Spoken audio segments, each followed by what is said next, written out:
दोस्तों, नमस्कार दोस्तों, स्वागत है आपका हमारे चैनल स्टडी फॉर रॉयल्स में। और मैं हूं आपका दोस्त और इस चैनल का होस्ट। और आज हम 10th एग्जामिनेशन जो चल रही है उसका सामाजिक विज्ञान का 80 महत्वपूर्ण क्वेश्चन लेकर आए हैं। इसी में से आपका सारा क्वेश्चन आ जाए, कहीं बाहर देखने की ज़रूरत नहीं है। तो आप लोग सभी विद्यार्थी हमारे चैनल में अपना प्यार बनाए रखें और देखें इस पूरे सीरीज को जो पूरे 10th एग्ज़ाम के दरमियान आते रहेगा। चलिए अब हम लोग शुरू करते हैं अपना अगला क्वेश्चन। पहला क्वेश्चन, यूरोप का मरीज किसे कहा जाता है? तो सही आंसर होगा इसका तुर्की। यूरोप का मरीज तुर्की को कहा जाता है। फिर अगला क्वेश्चन, यंग इटली की स्थापना किसने की थी? तो इसकी स्थापना मेजनी ने की थी। तीसरा क्वेश्चन, अंतर्राष्ट्रीय महिला दिवस कब मनाया जाता है? तो 8 मार्च। चौथा, अप्रैल थीसिस किसने लिखी थी? तो ये लेनिन ने लिखी थी। पांचवा क्वेश्चन, सोवियत संघ का विघटन किस वर्ष हुआ था? तो सोवियत संघ का विघटन 1991 में हुआ था। अंकोर वाट में किस हिंदू देवता का मंदिर है? तो अंकोर वाट में विष्णु का मंदिर है और ये हिंदू का सबसे बड़ा मंदिर कहा जाता है। इससे बड़ा मंदिर अभी तक हिंदू धर्म का कोई भी टेम्पल नहीं है, पूरे भारत में भी नहीं है जो अंकोर वाट में है। ये अंकोर वाट विदेश में पड़ता है, भारत में नहीं है ये। 7वां प्रश्न, गांधी जी को महात्मा की उपाधि किसने दी थी? तो कहा जाता है जब बिहार आए थे गांधी जी चंपारण आंदोलन के दरमियान, तो उसी समय रविन्द्रनाथ टैगोर ने उन्हें महात्मा कह के पुकारा था। तो इसका सही आंसर रविन्द्रनाथ टैगोर होगा। आगे बच्चों आप लोग कमेंट में भी अपना आंसर बताते रहिए। अगला क्वेश्चन, 8वां क्वेश्चन, पूर्ण स्वराज दिवस कब मनाया जाता है? तो हम लोग जानते हैं कि पूर्ण स्वराज दिवस 1930 को मनाया जाता है। तो और इसमें पूछ रहा है कि किस डेट को भी? तो 26 जनवरी 1930 को। अगर हमारा देश स्वतंत्र होता तो 26 जनवरी 1930 को ही हम लोग स्वतंत्रता दिवस मनाते। लेकिन हमारा संविधान भी इसी दिन बन के तैयार हुआ था, इसलिए हम लोग 26 जनवरी को गणतंत्र दिवस मनाने लगे और 15 अगस्त को हमारा स्वतंत्रता प्राप्त हुआ, इसलिए उस दिन हम लोग स्वतंत्रता दिवस मनाते हैं। नहीं तो स्वतंत्रता दिवस हमारे देश के पहले पूर्ण स्वराज दिवस के नाम से बनाया जाता था। हम लोग अंग्रेजों को बोलते थे कि अंग्रेजों भारत छोड़ो, हम लोग को पूर्ण स्वराज दो। तो इसीलिए 26 जनवरी 1930 को रावी नदी के तट पर जवाहरलाल नेहरू ने झंडा फहरा के इसका शुरुआत किया था। ये कुछ डिटेल्स हो गई, पर आप लोग को सिर्फ ये डेट याद रखना है। अगला क्वेश्चन 9वां, हीराकुंड परियोजना किस नदी पर है? तो पहले जान ले कि हीराकुंड एक बांध है जो भारत के उड़ीसा राज्य में स्थित है और इस नदी का नाम है आपको महानदी। तो इसका सही आंसर हो जाएगा महानदी। अगला क्वेश्चन, गुरु गोविंद सिंह का जन्म किस नगर में हुआ था? तो कहा जाता है ये सिख के 10वें गुरु हैं। पहला थे नानक देव, गुरु नानक देव, जिनका जन्म हुआ था पाकिस्तान के तलवंडी में हुआ था, लेकिन वो अब पाकिस्तान में चल गया। उसी के लिए आप लोग न्यूज़ में सुने होंगे कॉरिडोर का निर्माण किया गया है जो कुछ लोगों को पाकिस्तान सरकार जाने देती है, दर्शन करने देती है। लेकिन गुरु गोविंद सिंह का जन्म हमारे पटना सिटी में हुआ है। अगर पटना सिटी आंसर होगा तो वो भी सही है, पटना सिर्फ होगा तो वो भी सही है। अगला क्वेश्चन पे हम लोग आते हैं, ईस्ट इंडिया कंपनी भारत में अफीम का निर्यात किस देश को करती थी? तो कहा जाता है कि ये चीन को करती थी। इसका सही आंसर चीन है। रूसो को किस देश का दार्शनिक माना जाता है? मतलब दार्शनिक था रूसो। तो रूसो जो थे वो फ्रांस के दार्शनिक थे। 13वां क्वेश्चन पे अब हम आते हैं विद्यार्थी। बोला जाता है निम्नलिखित में से कौन नवीकरणीय संसाधन है? नवीकरणीय किसको कहते हैं पहले ये जानिए। तो नवीकरणीय हम लोग उसे कहते हैं। नवीकरणीय किसे कहते हैं? कहा जाता है नवीकरणीय वो चीज़ है जिसका निर्माण हम फिर से कर सकते हैं, पर मनुष्य अगर कोई चीज़ बनाता है तो उसका निर्माण नहीं किया जा सकता है। जैसे कोयला भी प्राकृतिक ही मिलता है, पर वो एक समय के बाद समाप्त हो जाएगा। तो ये भी ऐसा वस्तु है जो एक दिन समाप्त हो जाएगा, पर वैसा वस्तु जो कभी समाप्त ही नहीं हो वैसा चीज़, उसी को कहा जाता है नवीकरणीय। जैसे सूर्य नवीकरणीय है, वायु ये सब नवीकरणीय है, पवन ऊर्जा नवीकरणीय है। तो उसी तरह इसका सही आंसर हो जाएगा जल जो है वो नवीकरणीय है। आइए 14 नंबर क्वेश्चन पे बोला जाता है जामनगर तेल शोधक कारखाना किस राज्य में स्थित है? तो इसका सही आंसर है जामनगर, हमारे मोदी का राज्य गुजरात। आइए बच्चों आगे देखते हैं, तारापुर परमाणु विद्युत केंद्र कहाँ है? तो तारापुर जो बोला जाता है वो महाराष्ट्र में है। यहीं पर जो पूरा एकदम खेल खेला जाता है ड्रग्स का, यही महाराष्ट्र में है तारापुर परमाणु विद्युत केंद्र। अगला क्वेश्चन 16 नंबर, पर्यावरण संरक्षण हेतु पहला विश्व शिखर सम्मेलन कहाँ हुआ था? तो कहा जाता है कि इसका पहला शिखर सम्मेलन हुआ था स्टॉकहोम में। स्टॉकहोम कहाँ पड़ता है? तो आप लोग मानिए कि स्टॉकहोम ब्रिटेन के एक ब्रिटेन जो है ना, उसमें 5 तरह के देश मिल के उसका ब्रिटेन नाम रखा, उसमें एक स्टॉकहोम भी है। आइए बच्चों, हम लोग अगला क्वेश्चन देखते हैं। 17वां नंबर, 1992 में पृथ्वी सम्मेलन हुआ था। तो ये पृथ्वी सम्मेलन कहाँ हुआ था? तो ब्राज़ील की राजधानी रियो डी जेनेरियो में। कहा जाता है भारत में कोयले का सर्वप्रमुख उत्पादक राज्य कौन है? तो भारत में कोयले का सर्वप्रमुख उत्पादक राज्य झारखंड है। 19वां नंबर, भारत में सर्वप्रमुख चावल का उत्पादक राज्य कौन है? तो उत्पादक राज्य पश्चिम बंगाल है चावल का। भारत में रेडियो का पहला प्रसारण किस वर्ष किया गया था? तो 1923 होगा इसका सही आंसर। भारत में हरित क्रांति की शुरुआत कब हुई थी? तो हरित क्रांति की शुरुआत 1966 में हुई थी। एक जरा सा फैक्ट आप लोग ये जान लें कि जो भारत में हरित क्रांति की शुरुआत की गई थी वो किया गया था स्वामीनाथन के द्वारा, और उनका इंतकाल 2021 में ही हो गया। तो चलिए आगे बढ़ते हैं। सूती कपड़ा उद्योग का कच्चा माल है, किसका कच्चा माल है? तो कहा जाता है कि ये कच्चा माल है आपको कपास का, क्योंकि हम लोग जानते हैं कि सूती कपड़ा कपास से ही बनता है। अब 23वां नंबर क्वेश्चन में आते हैं। रेशमी वस्त्र उत्पादन का प्रमुख केंद्र कौन है? तो आप लोग ये नहीं मान लीजिएगा कि बनारस में रेशमी साड़ी बनता तो वहाँ नहीं, इस ऑप्शन के अनुसार देखना था। इस ऑप्शन के अनुसार भागलपुर में आपको टिक लगाना है। अगला, उर्वरक कारखाना अवस्थित है। तो उर्वरक कारखाना सबसे पहले बरौनी में स्थापित किया गया था, इसका सही आंसर बरौनी होगा। रंग भेद की नीति के विरुद्ध आवाज़ किसने उठाई थी? तो सबसे पहले आवाज़ मार्टिन लूथर किंग ने उठाई थी। धर्म को समुदाय का मुख्य आधार मानने वाले व्यक्ति को क्या कहा जाता है? सांप्रदायिक, मतलब उसके लिए धर्म ही सब कुछ है, धर्म को ही वो आधार माना हुआ है, धर्म के सामने उसको कुछ नहीं दिखता है। और जो धर्म निरपेक्ष होता है वो सभी धर्म को समान मानता है कि भाई हम भी तुम्हारे यहाँ ईद मनाने आएंगे, तुम भी मेरे यहाँ होली मनाने आओ, हम भी तुम्हारा धर्म का रिस्पेक्ट करते हैं, तुम भी हमारा धर्म का रिस्पेक्ट करो। तो यही होता है धर्मनिरपेक्ष। और सांप्रदायिक हो गया जो अपने धर्म को लेकर कुछ भी कर सके। अब 28वां नंबर हम लोग क्वेश्चन में आते हैं। 28वां नंबर कहता है संविधान सभा का गठन कब हुआ था? तो इसका सही आंसर होगा संविधान सभा का गठन हम लोग का 1946 में हुआ था। कहा जाता है कि यही संविधान सभा का गठन जब हुआ तब से हमारे देश में संविधान बनने की शुरुआत हो गई। तो 2 साल 11 महीना 18 दिन लगा था पूरा संविधान बनने में। अगला क्वेश्चन, तेलंगाना राज्य का गठन कब हुआ था? तो कहा जाता है तेलंगाना राज्य का गठन 2 जून 2014 को किया गया था। जो हम लोग जानते हैं कि आंध्र प्रदेश से टूटकर तेलंगाना राज्य बना है। तो आंध्र प्रदेश की राजधानी पहले हैदराबाद थी, लेकिन अब आंध्र प्रदेश की राजधानी अमरावती हो गई है और तेलंगाना अपना राजधानी हैदराबाद रख लिया है। तो आगे बढ़ते हैं हम लोग 30वां क्वेश्चन में। 30 क्वेश्चन देखिएगा। चिपको आंदोलन की शुरुआत किस राज्य से हुई थी? तो कहा जाता है चिपको आंदोलन की जो शुरुआत की गई थी वो की गई थी आपको उत्तराखंड से। तो जब चिपको आंदोलन की शुरुआत हुई थी ना, जिस दशक में, उस दशक में यूपी, उत्तर प्रदेश और उत्तराखंड मतलब यूके दोनों एक ही था। कैसे बिहार झारखंड एक था, 2000 के बाद बिहार से अलग होकर झारखंड राज्य का स्थापना हुई, उसी तरह यूपी के साथ ही उत्तराखंड था। तो अगर तत्कालीन समय अगर इसके क्वेश्चन के में लिख दे कि चिपको आंदोलन मतलब तत्कालीन वर्तमान नहीं पूछे, चिपको आंदोलन की शुरुआत किस राज्य से हुई थी या तत्कालीन लगा हुआ रहे, तब उसका उत्तर यूपी हो जाएगा। लेकिन ऐसा कुछ नहीं है। अगर मतलब ये पूछ रहा है कि चिपको आंदोलन की शुरुआत किस राज्य में हुई है, मतलब अभी वर्तमान में वो कहाँ वो राज्य पड़ता है, तो इसका आंसर हो जाएगा उत्तराखंड। अगला क्वेश्चन बच्चों इसमें लिखा गया है 31वां नंबर में, लोकतंत्र का प्राण किसे कहा जाता है? मान लीजिए ये क्वेश्चन आपको आ जाए और आप इसके बारे में नहीं पढ़े हों, तो आपको हिट एंड ट्रायल मेथड लगाना, वहाँ पर सोचना है लोकतंत्र में क्या होता है। हम लोग वोट देने जाते हैं तो क्या महत्वपूर्ण होगा, वोट किसको देते हैं, कोई पार्टी को देते हैं। तो उसमें आप देखिए सामाजिक दल, कोई सामाजिक है तो सामाजिक दल को हम लोग क्यों प्राण कहलाएगा, नहीं कहलाएगा। नागरिक संगठन नहीं कहलाएगा, धार्मिक दल नहीं कहलाएगा, क्या कहलाएगा, राजनीतिक दल। तो इसका सही आंसर हो जाएगा राजनीतिक दल। फिर कहा है निम्नलिखित में से कौन एक राष्ट्रीय दल है?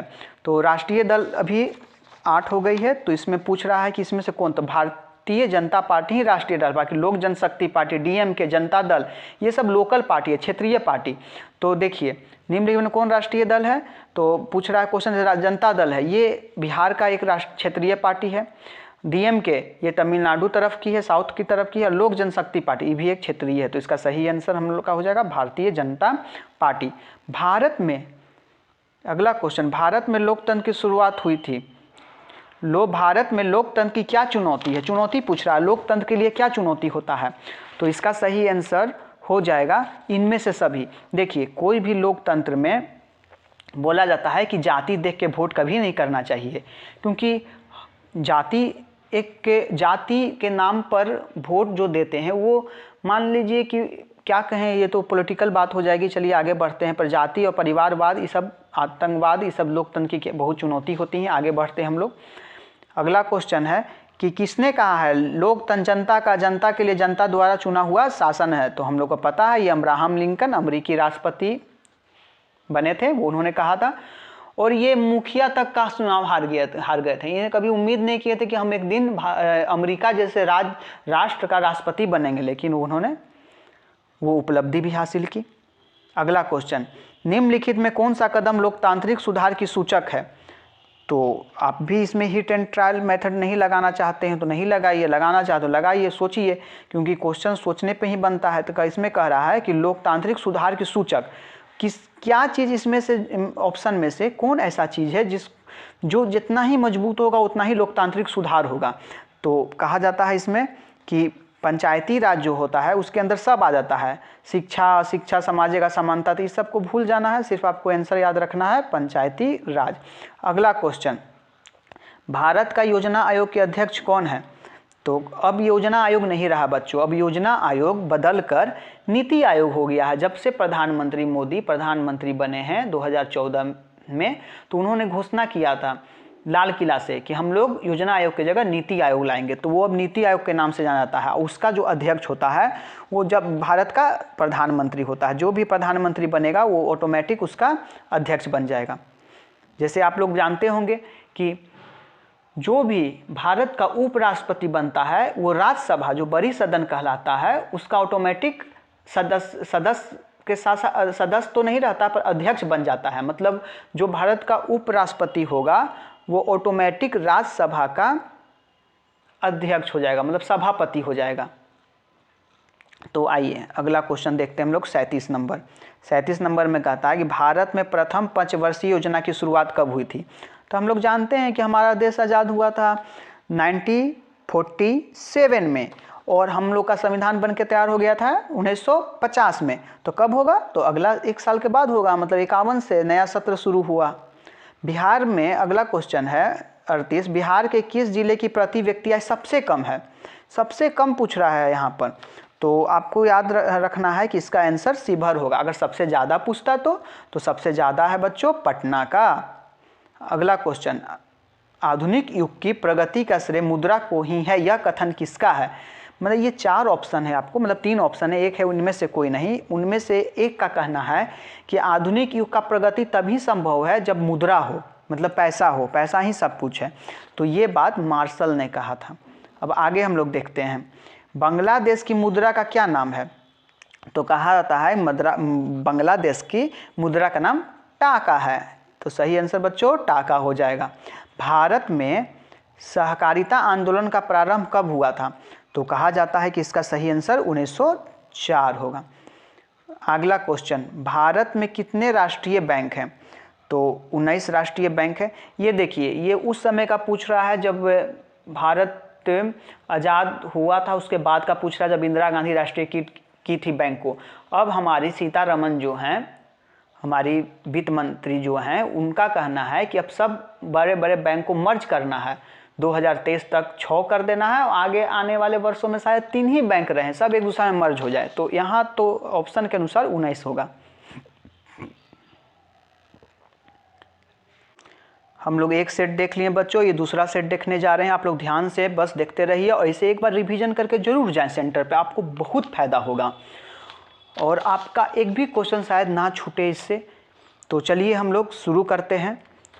अगला क्वेश्चन 40 क्वेश्चन ऊपर मैंने करवा दिया है, अब अगला 40 क्वेश्चन इसमें करवाते हैं। तो बोला जाता है कि बोल्शेविक, पहला क्वेश्चन है इसका, बोल्शेविक क्रांति कब हुई थी। तो पहला क्वेश्चन इस सेट का ऐसे 41वां क्वेश्चन है ये। तो बोल्शेविक क्रांति जो हुई थी वो हुई थी नवंबर 1917 में। अगला क्वेश्चन, हिंद चीन पहुंचने वाले प्रथम व्यापारी कौन थे? हिंद चीन पहुंचने वाले प्रथम व्यापारी कौन थे? तो इसका उत्तर है पुर्तगाल।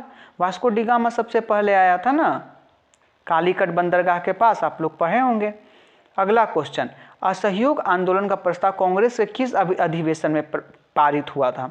तो कहा जाता है कि इसका पारित हुआ था ये सितंबर 1920 में कलकत्ता अधिवेशन में असहयोग आंदोलन का प्रस्ताव। मतलब कैसे कोई आंदोलन शुरू होता है उसके पहले रूपरेखा तैयार किया जाता है, कैसे करना है, कैसे इस आंदोलन को बढ़ाना, तो वही सब मीटिंग जो होता था कांग्रेस का, तो वो कांग्रेस नाम था उस समय जिसका हर साल होता था अधिवेशन, तो ये हुआ था कलकत्ता में।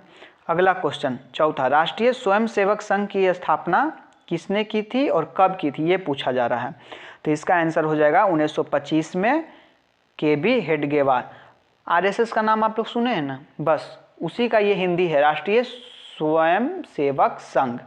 तो इसकी स्थापना 1925 में के.बी. हेडगेवार ने की थी। अब आइए अगला, इंग्लैंड में सभी स्त्री एवं पुरुष को वयस्क मताधिकार प्राप्त हुआ। वयस्क मताधिकार का मतलब कि जैसे भारत में पहले 21 साल होने पर ही आप वोट दे सकते थे, लेकिन हमारे पूर्व प्रधानमंत्री जो राजीव गांधी थे उन्होंने ही 21 वर्ष से घटाकर 18 वर्ष कर दिया कि नहीं, आप 18 वर्ष से ही वोट दे सकते हैं। तो उसी तरह इंग्लैंड का पूछ रहा है कि वहाँ की स्त्री एवं पुरुषों को वयस्क मताधिकार कब प्राप्त हुआ, तो कहता है इसका सही आंसर 1918 होगा। अगला क्वेश्चन, छठा क्वेश्चन हम लोग देखते हैं। इसमें पूछ रहा है कौन सा सामाजिक वर्ग बुद्धिजीवी वर्ग के रूप में उभर कर आया। मतलब बुद्धिजीवी वर्ग के रूप में कौन उभर के आया, तो मध्यम वर्ग। कहा जाता है मध्यम वर्ग ना नीचा है बहुत ना ऊंचा है बहुत। जैसे निचले पायदान के लोग कोई भी काम कर सकते हैं, उचले पायदान वाले ऊंचा काम ही करते हैं, पर मध्यम वर्ग ना ऊंचा काम ही कर पाता ना नीचा ही काम कर पाता, बस वो बीच में पिसाते रहता है। पर हाँ बुद्धिजीवी बहुत रहता है, तो कहता है कि बुद्धिजीवी वर्ग मध्यम वर्ग को ही कहता है। सातवां क्वेश्चन, प्राचीन काल में किस स्थल से एशिया और यूरोप का व्यापार होता था। तो हम लोग देखते हैं तो होता था किस स्थल मार्ग से, तो कहता है ये होता था रेशम मार्ग कहा जाता है उसे, आंसर रेशम मार्ग। अगला क्वेश्चन, आर्थिक संकट के कारण यूरोप में कौन सी नई शासन प्रणाली का उदय हुआ, तो इसका आंसर हो जाएगा फांसीवाद। किस पत्र में रातों रात वर्नाकुलर प्रेक्ट एक्ट से बचने के लिए अपनी भाषा बदल दी, तो अमृत बाजार पत्रिका जो अपना भाषा बदल दिया था। 10वां क्वेश्चन, किसने कहा कि मुद्रण ईश्वर का ही दी गई महानतम देन है और सबसे बड़ा तोहफा भी है, तो ये कहने वाले थे मार्टिन लूथर किंग। अगला क्वेश्चन, सोपानी कृषि किस राज्य में प्रचलित है, तो कहा था ये भी उत्तराखंड में प्रचलित है। अगला क्वेश्चन बच्चों 12वां नंबर देखते हैं हम लोग क्वेश्चन। इसमें कहता प्राणियों के शरीर में कितना % जल की मात्रा रहती है, तो हमें पता है कि हमारा जो शरीर है वो 5 तत्व से बना होता है। हमारे वेद में भी ऐसा लिखा हुआ है, क्षितिज जग पावक गगन समीरा 5 तत्व से बना शरीरा। तो इसी में कहा जाता है कि पानी का मात्रा सबसे ज़्यादा हमारे शरीर में रहता है, तो इसका सही आंसर हो जाएगा 65% सी। वन संरक्षण एवं प्रबंधन की दृष्टि से वनों का कितने वर्गों में वर्गीकृत किया गया है, तो इसका सही आंसर हो जाएगा 3 वर्गों में। अगला क्वेश्चन, एक एनजीओ की वानिकी रिपोर्ट के अनुसार 1948 में विश्व में कितने हेक्टेयर भूमि वन का विस्तार था। 1948 का ये पूछ रहा, तो उस समय कहा जाता है 400 करोड़ हेक्टेयर में। इस तरह का क्वेश्चन नहीं आएगा लेकिन फिर भी हम लोग कर लेते हैं। 15वां नंबर क्वेश्चन कह रहा है, एक टन इस्पात बनाने में कितने मैगजीन का उपयोग किया जाता है, तो इसका सही आंसर हो जाएगा 10 किलोग्राम। अगला क्वेश्चन, कोयले का सर्वोत्तम प्रकार कौन सा होता है, तो बताइए बच्चों, आप लोग पढ़े होंगे, तो इसमें सर्वोत्तम कोयला कहलाता है एंथ्रेसाइट। अब बिटुमिनस ये सब तो क्वालिटी में उतना अच्छा नहीं रहता है जितना अच्छा आपको एंथ्रेसाइट रहता है। इनमें से कौन सा उपभोक्ता उद्योग है, तो इसका आंसर हो जाएगा चीनी उद्योग उपभोक्ता उद्योग है। उपभोक्ता उद्योग कहने का मतलब क्या हुआ, मतलब जो चीज़ हम लोग उपभोग कर रहे हैं, तो पेट्रो रसायन डायरेक्ट नहीं यूज करते हैं, लौह इस्पात नहीं, चितरंजन लोकोमोटिव नहीं, पर चीनी उद्योग है जो खाने का भी काम किया जाता है, इसलिए ये आंसर हो जाएगा। भारतीय अंतर्देशीय जलमार्ग प्राधिकरण का गठन किस वर्ष किया गया था? तो इसका किया गया था 1986 में। पायराइट किस प्रकार का खनिज है? तो पायराइट जो है वो धात्विक खनिज है। अगला क्वेश्चन, 2001 की जनगणना के बिहार की नगरीय आबादी कितनी थी? तो 2001 का पूछ रहा है, 11 का नहीं, 2001 का। तो उसके अनुसार इसका सही आंसर हो जाएगा सी, 10.5%। अगला क्वेश्चन, निम्नलिखित व्यक्तियों में कौन लोकतंत्र में रंग भेद के विरोधी नहीं थे? तो इसका सही आंसर हो जाएगा जेड गुडी।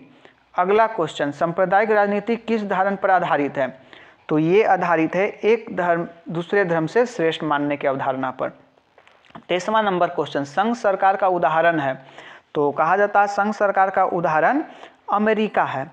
देखिए, हमारा जब संविधान आप पढ़िएगा तो उसमें इंडियन कॉन्स्टिट्यूशन में, भारतीय संविधान में भी संघ शब्द का यूज है और अमेरिकी संविधान में भी संघ शब्द का यूज है। लेकिन दोनों में संघ में बहुत बड़ा डिफरेंस तब आएगा जब आप इंग्लिश पढ़िएगा। तो इंग्लिश में अमेरिकी संविधान में फेडरेशन शब्द का यूज हुआ है, उसका भी हिंदी संघ होता है। और भारत में भी संघ शब्द का यूज हुआ है, जिसको इंग्लिश में यूनियन कहते हैं। मतलब भारत में यूनियन संघ और अमेरिका में फेडरेशन का मतलब संघ।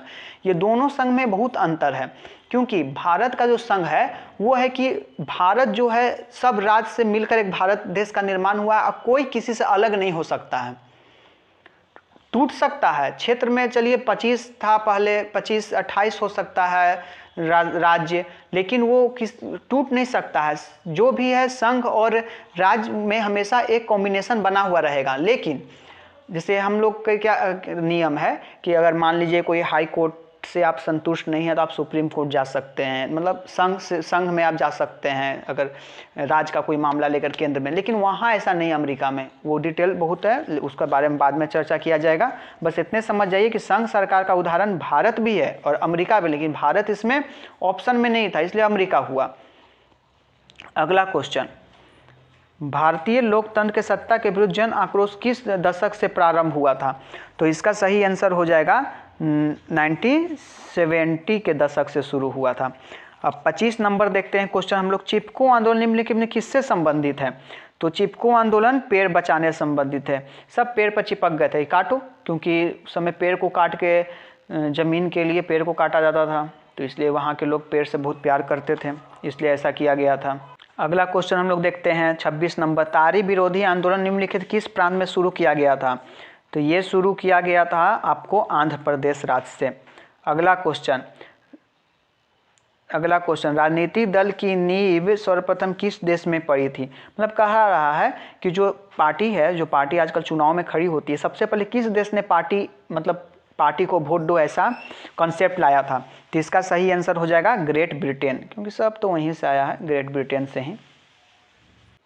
अगला क्वेश्चन देखते हैं हम लोग 28वां नंबर का था, गठबंधन की सरकार बनाने की महानतम संभावना किस प्रकार दलीय व्यवस्था में रहती है? कहता है कि हमारे बिहार में भी अभी जो सीएम हैं वो भी अकेले नहीं जीते हैं पूरी सीट पर, उनका बीजेपी के साथ अलायंस है और उसको हम लोग एनडीए नाम कहते हैं। तो उसमें बहुत सारे दल हैं, तो इसका सीधा आंसर हो जाएगा बहुदलीय व्यवस्था, उसी को हम लोग गठबंधन की सरकार कहते हैं। आप लोग न्यूज में भी सुनते होंगे ये वर्ड को। निम्नलिखित में कौन सा राष्ट्रीय दल नहीं है? मतलब कहता है जो स्टेट लेवल का नहीं, सेंट्रल लेवल का कोई कौन पार्टी नहीं है, ये कहना चाह रहा है इस क्वेश्चन में कि निम्नलिखित में कौन राष्ट्रीय दल नहीं है।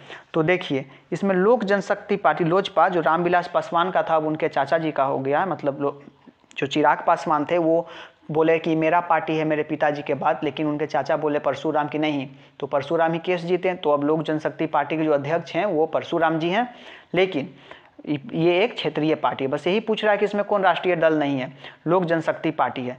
किसी भी क्षेत्रीय पार्टी को राजनीतिक पार्टी बनने के लिए, राष्ट्रीय पार्टी बनने के लिए बहुत सारे मापदंड है, उस मापदंड को पूरा करने पर ही कोई राजकीय पार्टी, राज्य की पार्टी राष्ट्रीय पार्टी बन सकती है। चलिए अगला क्वेश्चन, इनमें से किस देश में मिश्रित अर्थव्यवस्था है? मिश्रित अर्थव्यवस्था कहने का मतलब हुआ जैसे हमारा देश जब आज़ाद हुआ ना, तो उसमें दो तरह का कंसेप्ट आया, क्या हम लोग पूंजीवादी अर्थव्यवस्था को अपनाएं या समाजवादी को। रूस जो था वो समाजवादी अर्थव्यवस्था को अपनाए हुए था, वहीं अमेरिका जो पूंजीवादी अर्थव्यवस्था को अपनाए हुए था। मतलब पूंजीवादी अर्थव्यवस्था का मतलब कि उस देश में जितने भी बड़े बड़े सेक्टर हैं, रेलवे या तो अंतरिक्ष वाला हो गया, जैसे हमारे यहाँ इसरो, वहाँ नासा, मतलब वहाँ का सब चीज़ पूंजीपति देखेगा, उसी के हाथ में होगा।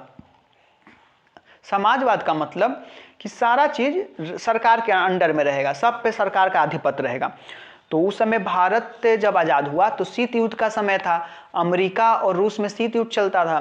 तो अब भारत को तो प्रगति करना था, किसी एक का साइड में जाता तो वो दूसरा नाखुश हो सकता था। भारत उस समय किसी को नाखुश करने के स्थिति में नहीं था, क्योंकि अंग्रेज ने इतना लूट के भारत को कंगाल कर दिया था कि हमें बहुत कूटनीति का सहारा लेना था। तो उसी समय गुटनिरपेक्ष शब्द का आया और नेहरू जी गुटनिरपेक्ष में शामिल हुए और कहे हमें किसी भी गुट में नहीं रहना, हमें गुटनिरपेक्ष रहना और हमारा देश मिश्रित अर्थव्यवस्था को अपनाएगा।